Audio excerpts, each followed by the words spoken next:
high and far-off times, the elephant, O best beloved, had no trunk. He had only a blackish, bulgy nose as big as a boot that he could wriggle about from side to side, but he couldn't pick up things with it. But there was one elephant, a new elephant, an elephant's child, who was full of satiable curiosity, and that means he asked ever so many questions. And he lived in Africa, and he filled all Africa with his satiable curiosities. He asked his tall aunt, the ostrich, why her tail feathers grew just so, and his tall aunt, the ostrich, spanked him with her hard claw. And he asked his tall uncle, the giraffe, what made his skin spotty, and his tall uncle, the giraffe, spanked him with his hard hoof. And still he was full of satiable curiosity. He asked his broad aunt, the hippopotamus, why her eyes were red, and his broad aunt, the hippopotamus, spanked him with a broad hoof. And he asked his hairy uncle, the baboon, why melons tasted just so, and his hairy uncle, the baboon, spanked him with his hairy paw. And still he was full of satiable curiosity. And he asked questions about everything that he saw, or heard, or felt, or smelt, or touched, and all his uncles and his aunts spanked him. And still he was full of satiable curiosity. One fine morning in the middle of the procession of the equinoxes, this satiable elephant's child asked a new fine question that he had never asked before. He asked, "What does the crocodile have for dinner?" Then everybody said, "Hush," in a loud and dreadful tone, and they spanked him immediately and directly without stopping for a long time. By and by, when that was finished, he came upon Cola Bird sitting in the middle of a wait-a-bit thorn bush, and he said, "My father has spanked me, and my mother has spanked me, and all my aunts and uncles have spanked me for my satiable curiosity, and still I want to know what the crocodile has for dinner." Then Cola Bird said with a mournful cry, "Go to the banks of the great gray, green, greasy Limpopo River, all set about with fever trees, and find out." That very next morning, when there was nothing left of the equinoxes, because the processions had proceeded according to a precedent, this satiable elephant's child took 100 pounds of bananas, the little short red kind, and 100 pounds of sugar cane, the long purple kind, and 17 melons, the greeny crackly kind, and said to all his dear families, "Goodbye. I am going to the great, gray, green, greasy Limpopo River, all set about with fever trees, to find out what the crocodile has for dinner." And they all spanked him once more for luck, though he asked them most politely to stop. Then he went away a little warm, but not at all astonished, eating melons and throwing the rind about because he could not pick it up. He went from Grahamstown to Kimberley, and from Kimberley to Khama's country, and from Khama's country he went east by north, eating melons all the time, till at last he came to the banks of the great, gray, green, greasy Limpopo River, all set about with fever trees, precisely as Cola Bird had said. Now, you must know and understand, O best beloved, that till that very week and day and hour and minute, this satiable elephant's child had never seen a crocodile and did not know what one was like. It was all his satiable curiosity. The first thing that he found was a bicolored python rock snake curled round a rock. "Excuse me," said the elephant's child most politely, "but have you seen such a thing as a crocodile in these promiscuous parts?" "Have I seen a crocodile?" said the bicolored python rock snake in a voice of dreadful scorn. "What will you ask me next?" "Excuse me," said the elephant's child, "but could you kindly tell me what he has for dinner?" Then the bicolored python rock snake uncoiled himself very quickly from the rock and spanked the elephant's child with his scalesome, failsome tail. "That is odd," said the elephant's child, "because my father and my mother and my uncle and my aunt, not to mention my other aunt, the hippopotamus, and my other uncle, the baboon, have all spanked me for my satiable curiosity, and I suppose this is the same thing." So he said goodbye very politely to the bicolored python rock snake and helped to coil him up on the rock again, and went on a little warm, but not at all astonished, eating melons and throwing the rind about because he could not pick it up, till he trod on what he thought was a log of wood at the very edge of the great gray-green, greasy Limpopo River, all set about with fever trees. But it was really the crocodile, oh best beloved, and the crocodile winked one eye, like this.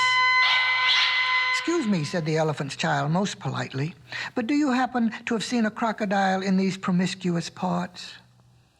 Then the crocodile winked the other eye and lifted half his tail out of the mud, and the elephant's child stepped back most politely because he did not wish to be spanked again. "Come hither, little one," said the crocodile. "Why do you ask such things?" "Excuse me," said the elephant's child, most politely, "but my father has spanked me, my mother has spanked me, not to mention my tall aunt, the ostrich, and my tall uncle, the giraffe, who can kick ever so hard, as well as my broad aunt, the hippopotamus, and my hairy uncle, the baboon, and including the bicolored python rock snake, with the scalesome, flailsome tail just up the bank, who spanks harder than any of them. And so, if it's quite all the same to you, I don't want to be spanked anymore." "Come hither, little one," said the crocodile, "for I am the crocodile." And he wept crocodile tears to show it was quite true. Then the elephant child grew all breathless and panted and kneeled down on the bank and said, "You are the very person I have been looking for all these long days. Will you please tell me what you have for dinner?" "Come hither, little one," said the crocodile, "and I'll whisper." Then the elephant's child put his head down close to the crocodile's musky, tusky mouth, and the crocodile caught him by his little nose, which up to that very week, day, hour, minute had been no bigger than a boot, though much more useful. "I think," said the crocodile, and he said it between his teeth, like this, "I think today I will begin with elephant's child." Well, at this, oh best beloved, the elephant's child was much annoyed, and he said, speaking through his nose like this, "Let go, you are hurting me." Then the bicolored python rock snake scuffled down from the bank and said, "My young friend, if you do not now immediately and instantly pull as hard as ever you can, it is my opinion that your acquaintance in the large pattern leather ulster," and by this he meant the crocodile, "will jerk you into yonder limpid stream before you can say Jack Robinson." This is the way bicolored python rock snakes always talk. Then the elephant child sat back on his little haunches and pulled and pulled and pulled, and his nose began to stretch. And the crocodile floundered into the water, making it all creamy with great sweeps of his tail, and he pulled and pulled and pulled. And the elephant's child's nose kept on stretching, and the elephant's child spread all his little forelegs and pulled and pulled and pulled, and his nose kept on stretching.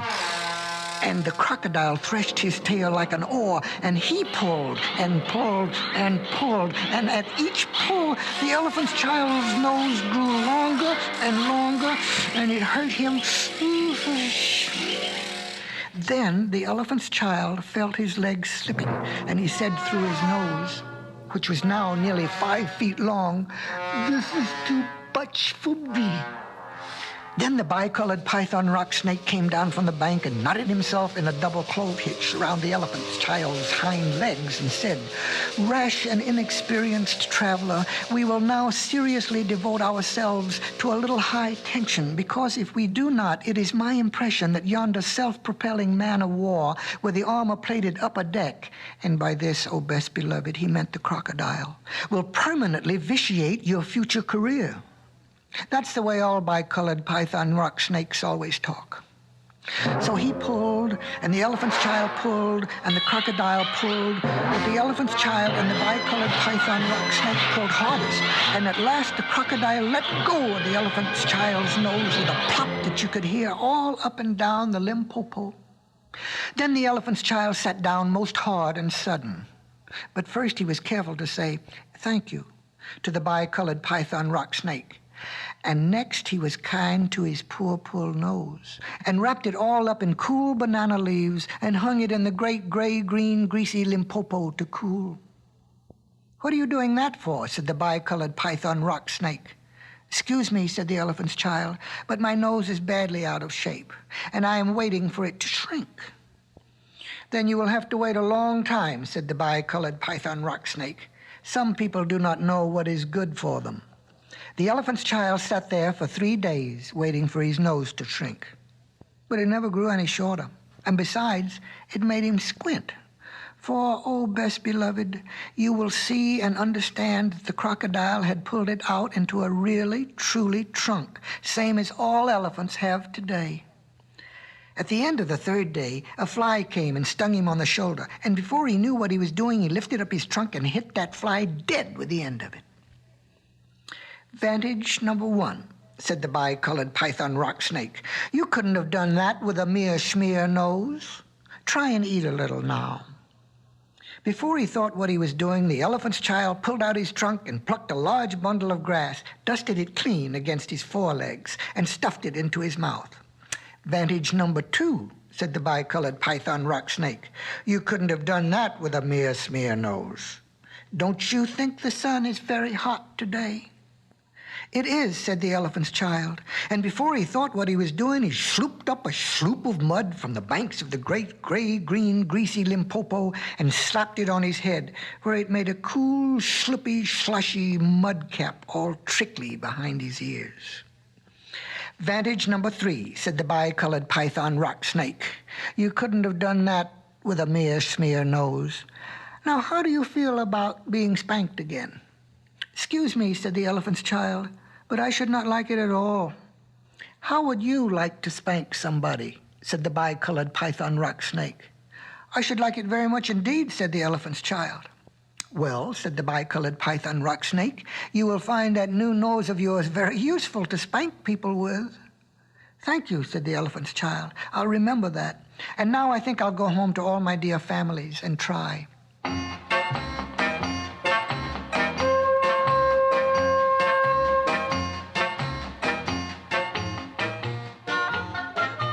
So the elephant child went home across Africa, frisking and whisking his trunk.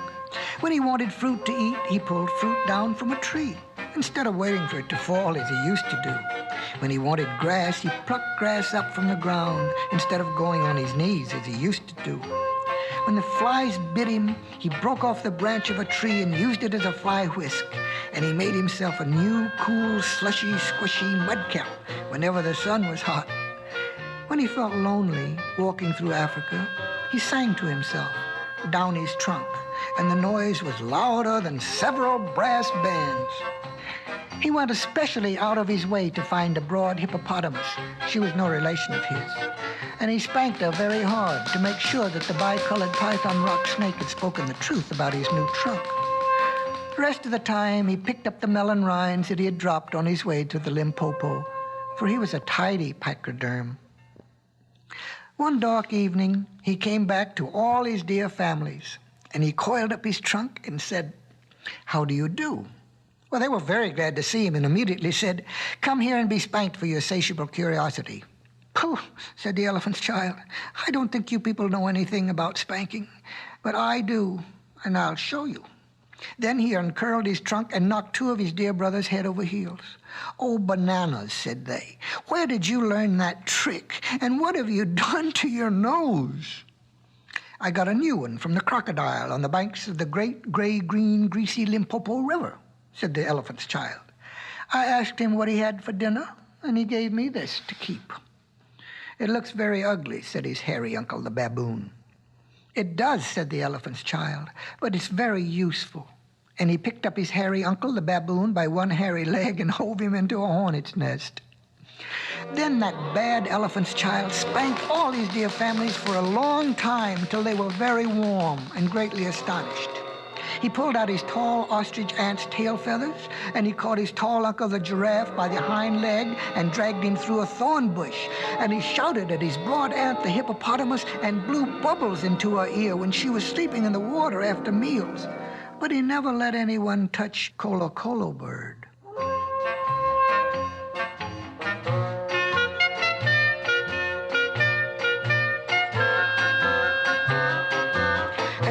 things grew so exciting that his dear families went off, one by one, in a hurry to the banks of the great gray-green, greasy Limpopo River, all set about with fever trees to borrow new noses from the crocodile. When they came back, nobody spanked anybody anymore. And ever since that day, oh best beloved, all the elephants you will ever see, besides all those that you won't, have trunks precisely like the trunk of the satiable elephant's child.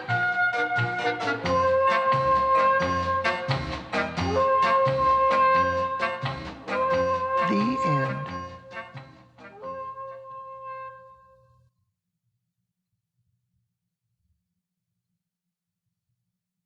Now, this is the next tale, and it tells how the camel got his hump. In the beginning of years, when the world was so new and all, and the animals were just beginning to work for man, there was a camel, and he lived in the middle of a howling desert because he did not want to work. And besides, he was a howler himself. So he ate sticks and thorns and tamarisks and milkweed and prickles. Most excruciating idle. And when anybody spoke to him, he said, "Humph, just humph, and no more." Presently the horse came to him on Monday morning with a saddle on his back and a bit in his mouth and said, "Camel, oh camel, come out and trot like the rest of us." "Humph," said the camel. And the horse went away and told the man. Presently the dog came to him with a stick in his mouth and said, "Camel, oh camel, come and fetch and carry like the rest of us." "Humph," said the camel. And the dog went away and told the man. Presently the ox came to him with a yoke on his neck and said, "Camel, oh camel, come and plow like the rest of us." "Humph," said the camel. And the ox went away and told the man.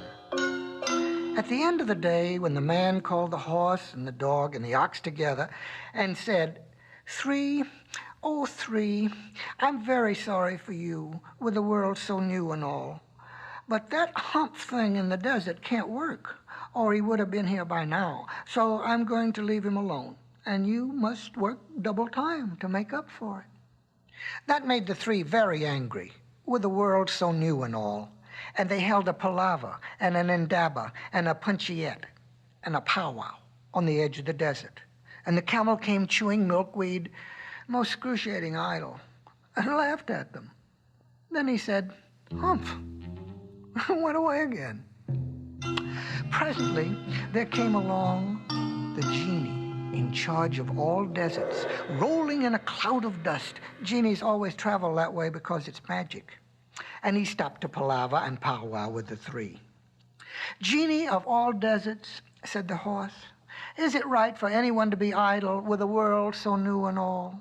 "Certainly not," said the genie. "Well," said the horse, "there's a thing in the middle of your howling desert, and he's a howler himself, with a long neck and long legs, and he hasn't done a stroke of work since Monday morning. He won't trot." "Whew," said the genie, whistling. "That's my camel for all the gold in Arabia." "What does he say about it?" "He says, 'Humph,'" said the dog, "and he won't fetch and carry." "Does he say anything else?" "Only 'Humph,' and he won't plow," said the ox. "Very good," said the genie. "I'll humph him if you will kindly wait a minute." The genie rolled himself up in his dust cloak and took a bearing across the desert and found the camel most excruciatingly idle, looking at his own reflection in a pool of water. "My long and bubbling friend," said the genie, "what's this I hear of your doing no work, with a world so new and all?" "Humph," said the camel. The genie sat down with his chin in his hand and began to think of great magic, while the camel looked at his own reflection in the pool of water. "You've given the three extra work ever since Monday morning, all on account of your excruciating idleness," said the genie. And he went on thinking magics with his chin in his hand. "Humph," said the camel. "I shouldn't say that again if I were you," said the genie. "You might say it once too often. Bubbles, I want you to work." And the camel said, humph, again. But no sooner had he said it than he saw his back that he was so proud of, puffing up and puffing up into a great big lolloping hump. Do you see that? Said the genie. That's your very own hump that you've brought upon your very own self by not working. Today is Thursday, and you've done no work since Monday when the work began. Now you are going to work. How can I, said the camel, with this hump on my back? That's made a purpose, said the genie, all because you missed those 3 days. You will be able to work now for 3 days without eating because you can live on your hump. And don't you ever say I never did anything for you. Come out of the desert and go to the 3 and behave. Hump yourself. And the camel humped himself, hump and all, and went away to join the 3. And from that day to this, the camel always wears a hump. We call it hump now, not to hurt his feelings. But he has never yet caught up with the 3 days that he missed at the beginning of the world, and he's never yet learned how to behave.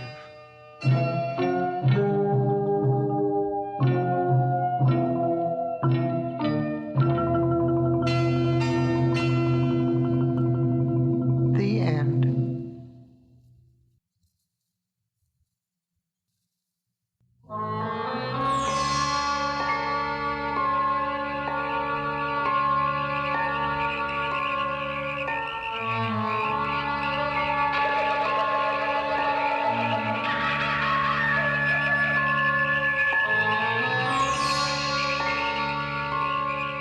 Hear and attend and listen, for this befell and behappened and became and was, O my best beloved, when the tame animals were wild.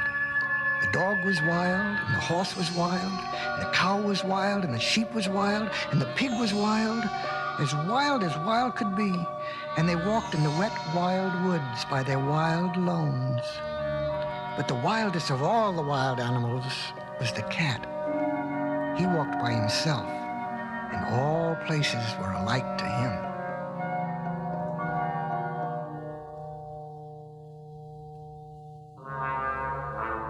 Of course, the man was wild, too.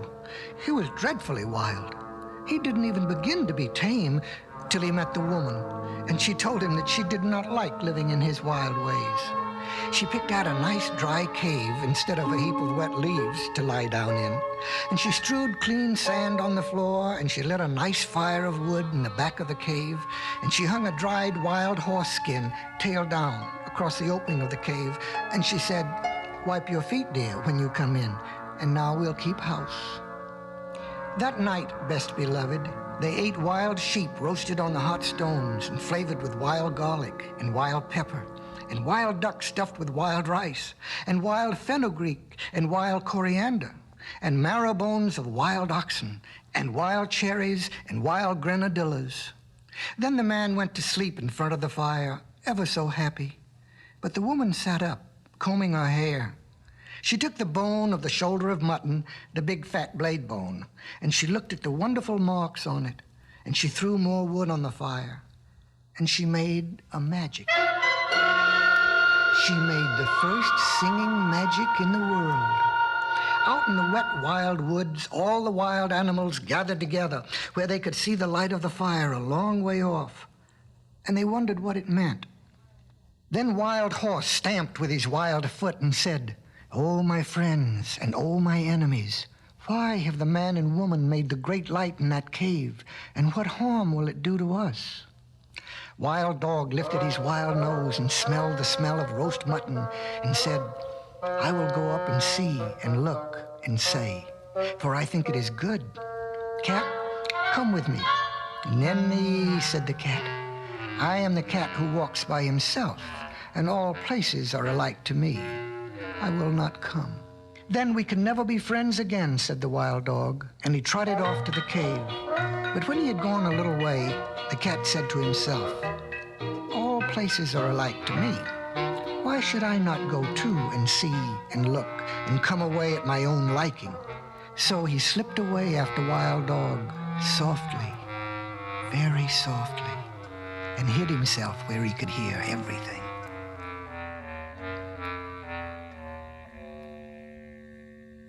When Wild Dog reached the mouth of the cave, he lifted up the dried horse skin with his nose and sniffed the beautiful smell of the roast mutton. And the woman, looking at the blade bone, heard him and laughed and said, "Here comes the first. Wild thing out of the wild woods, what do you want?" Wild Dog said, "Oh, my enemy and wife of my enemy, what is this that smells so good in the wild woods?" Then the woman picked up a roasted mutton bone and threw it to Wild Dog and said, "Wild thing out of the wild woods, taste and try." Wild Dog gnawed the bone, and it was more delicious than anything he had ever tasted. And he said, "Oh, my enemy and wife of my enemy, give me another." The woman said, "Wild thing out of the wild woods, help my man to hunt through the day and guard this cave at night, and I will give you as many roast bones as you need." "Ah," said the cat, listening, "this is a very wise woman, but she is not so wise as I am." Wild Dog crawled into the cave and laid his head on the woman's lap and said, "Oh, my friend and wife of my friend, I will help your man hunt through the day, and at night I will guard your cave."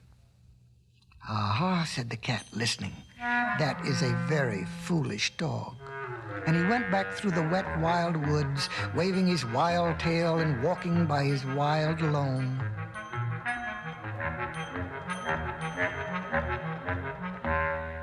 But he never told anybody. When the man walked up, he said, "What is Wild Dog doing here?" And the woman said, "His name is not Wild Dog anymore, but the first friend, because he will be our friend for always and always and always. Take him with you when you go hunting." Next night, the woman cut great green armfuls of fresh grass from the water meadows and dried it before the fire so that it smelt like new-mown hay. And she sat at the mouth of the cave and plaited a halter out of horsehide. And she looked at the shoulder of mutton bone, at the big broad blade bone, and she made a magic. She made the second singing magic in the world. Out in the wild woods, all the wild animals wondered what had happened to Wild Dog. And at last, Wild Horse stamped with his foot and said, "I will go and see and say why Wild Dog is not returned. Cat, come with me." "Nanny," said the cat, "I am the cat who walks by himself, and all places are alike to me. I will not come." But all the same, he followed Wild Horse softly, very softly, and hid himself where he could hear everything.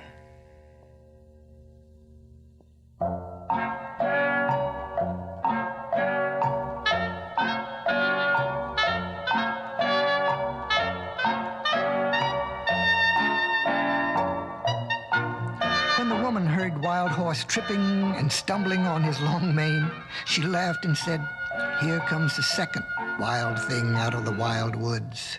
What do you want?" Wild Horse said, "Oh, my enemy and wife of my enemy, where is Wild Dog?" The woman laughed and picked up the blade bone and looked at it and said, "Wild thing out of the wild woods, you did not come here for Wild Dog, but for the sake of this good grass." And Wild Horse, tripping and stumbling on his long mane, said, "That is true. Give it me to eat." The woman said, "Wild thing out of the wild woods, bend your wild head and wear what I give you, and you shall eat the wonderful grass 3 times a day." "Ah," said the cat, listening, "this is a clever woman, but she is not so clever as I am." Wild Horse bent his wild head, and the woman slipped the plaited hide halter over it. And Wild Horse breathed on the woman's feet and said, "Oh, my mistress and wife of my master, I will be your servant for the sake of the wonderful grass." "Ah," said the cat, listening, "that is a very foolish horse." And he went back through the wet, wild woods, waving his wild tail and walking by his wild lone.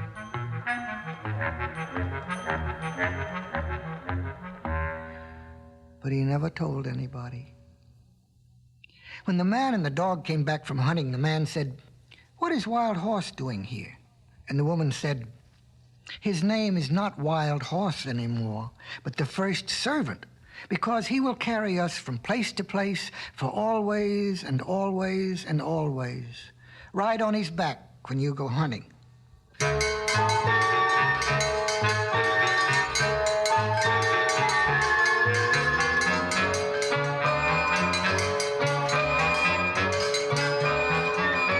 Next day, holding her wild head high that her wild horns should not catch in the wild trees, Wild Cow came up to the cave, and the cat followed and hid himself just the same as before. And everything happened just the same as before. And the cat said the same things as before. And when Wild Cow had promised to give her milk to the woman every day in exchange for the wonderful grass, the cat went back through the wet wild woods, waving his wild tail and walking by his wild lone, just the same as before. But he never told anybody. And when the man and the horse and the dog came home from hunting and asked the same questions as before, the woman said, "Her name is not Wild Cow anymore, but the giver of good food. She will give us the warm white milk for always and always and always, and I will take care of her while you and the first friend and the first servant go hunting." Next day, the cat waited to see if any other wild thing would go up to the cave, but no one moved in the wet wild woods.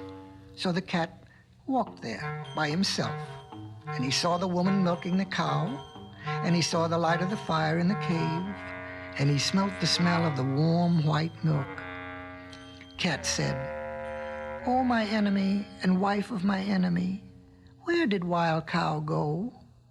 The woman laughed and said, "Wild thing out of the wild woods, go back to the woods again, for I have braided up my hair and I have put away the magic blade bone, and we have no more need of either friend or servant in our cave."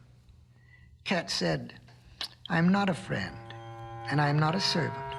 I am the cat who walks by himself, and I wish to come into your cave." Woman said, "Then why did you not come with first friend on the first night?" Cat grew very angry, and he said, "Has Wild Dog told tales of me?" Then the woman laughed and said, "You are the cat who walks by himself, and all places are alike to you. You are neither a friend nor a servant. You have said it yourself. Go away and walk by yourself in all places alike." Then Cat pretended to be sorry, and he said, "Must I never come into the cave? Must I never sit by the warm fire? Must I never drink the warm white milk? You are very wise and very beautiful. You should not be cruel even to a cat." Woman said, "I knew I was wise, but I did not know I was beautiful. So I will make a bargain with you. If I ever say one word in your praise, you may come into the cave. And if you say 2 words in my praise," said the cat. "I never shall," said the woman. "But if I say 2 words in your praise, you may sit by the fire in the cave." "And if you say 3 words," said the cat. "I never shall," said the woman. "But if I say 3 words in your praise, you may drink the warm white milk 3 times a day for always and always and always." Then the cat arched his back and said, "Now, let the curtain at the mouth of the cave, and the fire at the back of the cave, and the milk pots that stand beside the fire remember what my enemy and the wife of my enemy has said." And he went away through the wet wild woods, waving his wild tail and walking by his wild lone.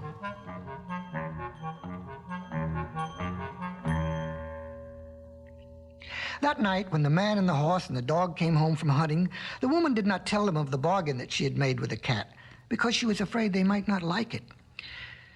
Cat went far, far away and hid himself in the wet wild woods by his wild lone for a long time, till the woman forgot all about him. Only the bat, the little upside-down bat that hung inside the cave, knew where the cat hid. And every evening, Bat would fly to the cat with news of what was happening. One evening, Bat said, "There is a baby in the cave. He is new and pink and fat and small, and the woman is very fond of him. Ah, said the cat, listening. But what is the baby fond of? Oh, he's fond of things that are soft and tickle, said the bat. He's fond of warm things to hold in his arms when he goes to sleep. He's fond of being played with. He's fond of all those things. Ah, said the cat, listening. Then my time has come. Next night, Cat walked through the wet, wild woods and hid very near the cave till morning time, and man and dog and horse went hunting. The woman was busy cooking that morning, and the baby cried and interrupted, so she carried him outside the cave and gave him a handful of pebbles to play with. But still the baby cried. Then the cat put out his patty paw and patted the baby on the cheek, and it cooed. The cat rubbed against its fat knees and tickled it under its fat chin with his tail, and the baby laughed, and the woman heard him and smiled. Then the bat, the little upside-down bat, that hung in the mouth of the cave said, "Oh, my hostess and wife of my host and mother of my host's son, a wild thing from the wild woods is most beautifully playing with your baby." "A blessing on that wild thing, whoever he may be," said the woman, straightening her back, "for I was a busy woman this morning, and he has done me a service." The very minute and second, best beloved, the dried horse-skin curtain that was stretched tail down at the mouth of the cave fell down, because it remembered the bargain she had made with the cat. And when the woman went to pick it up, lo and behold, the cat was sitting quite comfy inside the cave. "Oh, my enemy and wife of my enemy and mother of my enemy," said the cat, "it is I. For you have spoken a word in my praise, and now I can sit within the cave for always and always and always. But still I am the cat who walks by himself, and all places are alike to me." The woman was very angry and shut her lips tight and took up a spinning wheel and began to spin. But the baby cried because the cat had gone away, and the woman could not hush it, for it struggled and kicked and grew black in the face. "Oh, my enemy and wife of my enemy and mother of my enemy," said the cat, "take a strand of the wire that you are spinning and tie it to your spinning whirl and drag it along the floor, and I will show you a magic that shall make your baby laugh as loudly as he is now crying." "I will do so," said the woman, "because I am at my wit's end, but I will not thank you for it." She tied the thread to the little clay spindle whirl and drew it across the floor, and the cat ran after it and patted it with his paws and rolled head over heels and tossed it backward over his shoulder and chased it between his hind legs and pretended to lose it and pounced down upon it again till the baby laughed as loudly as he'd been crying and scrambled after the cat and frolicked all over the cave till it grew tired and settled down to sleep with the cat in its arms. "Now," said the cat, "I will sing the baby a song that shall keep him asleep for an hour." And he began to purr, loud and low, low and loud, till the baby fell fast asleep. The woman smiled as she looked down upon the two of them and said, "That was wonderfully done. No question but you are very clever, O cat." That very minute and second, best beloved, the smoke of the fire at the back of the cave came down in clouds from the roof. Poof! Because it remembered the bargain she had made with the cat. And when it had cleared away, lo and behold, the cat was sitting quite comfy close to the fire. "Oh, my enemy and wife of my enemy and mother of my enemy," said the cat, "it is I. For you have spoken a second word in my praise, and now I can sit by the warm fire at the back of the cave for always and always and always. But still I am the cat who walks by himself, and all places are alike to me." Then the woman was very, very angry and let down her hair and put more wood on the fire and brought out the broad blade bone of the shoulder of mutton and began to make a magic that should prevent her from saying a third word in praise of the cat. It was not a singing magic, best beloved. It was a still magic. And by the cave grew so still that a little wee mouse crept out of a corner and ran across the floor. "Oh, my enemy, and wife of my enemy, and mother of my enemy," said the cat, "is that little mouse part of your magic?" "Oh, shh! No, indeed," said the woman. And she dropped the blade bone and jumped upon the footstool in front of the fire and braided up her hair very quick for fear that mouse should run up it. "Ah," said the cat, watching, "then the mouse will do me no harm if I eat it?" "No," said the woman, braiding up her hair. "Eat it quickly, and I will ever be grateful to you." Cat made one jump and caught the little mouse. And the woman said, "100 thanks. Even the first friend is not quick enough to catch a little mouse as you have done. You must be very wise." That very moment and second, best beloved, the milk pot that stood by the fire cracked in 2 pieces, because it remembered the bargain she had made with the cat. And when the woman jumped down from the footstool, lo and behold, the cat was lapping up the warm white milk that lay in one of the broken pieces. "Oh, my enemy, and wife of my enemy, and mother of my enemy," said the cat, "it is I. For you have spoken 3 words in my praise, and now I can drink the warm white milk 3 times a day for always and always and always, but still I am the cat who walks by himself, and all places are alike to me." Then the woman laughed and set the cat a bowl of warm white milk and said, "Oh, cat, you are as clever as a man, but remember that your bargain was not made with the man or the dog, and I do not know what they will do when they come home."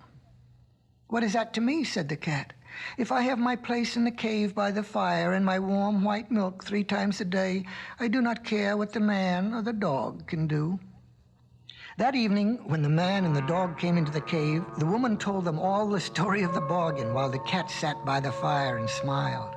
Then the man said, "Yes, but he has not made a bargain with me, or with all proper men after me."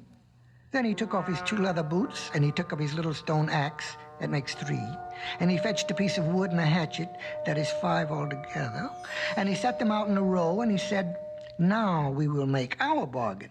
If you do not catch mice when you are in the cave for always and always and always, I will throw these 5 things at you whenever I see you, and so shall all proper men do after me."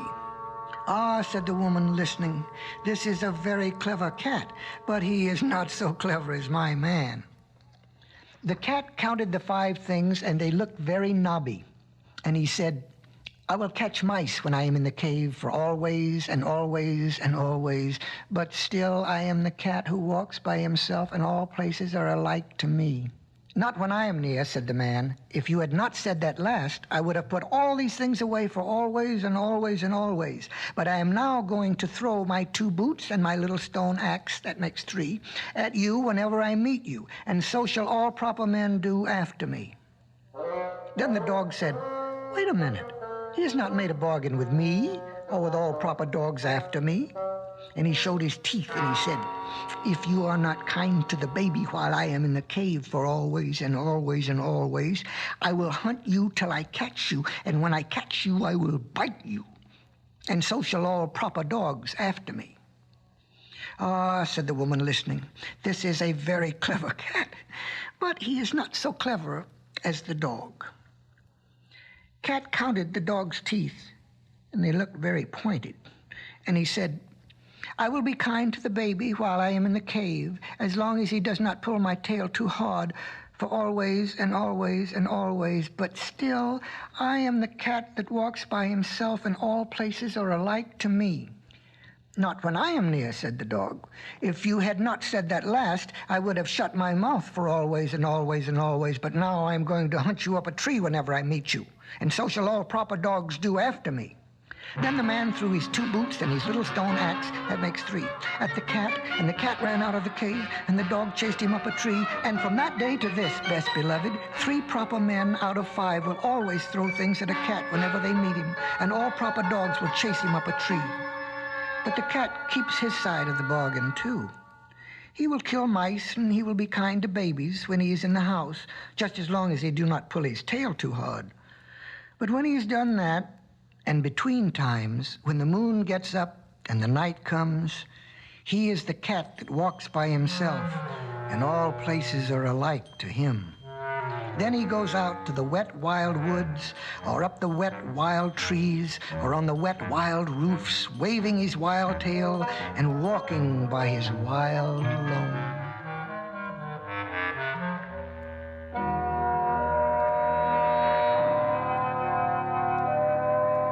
The end.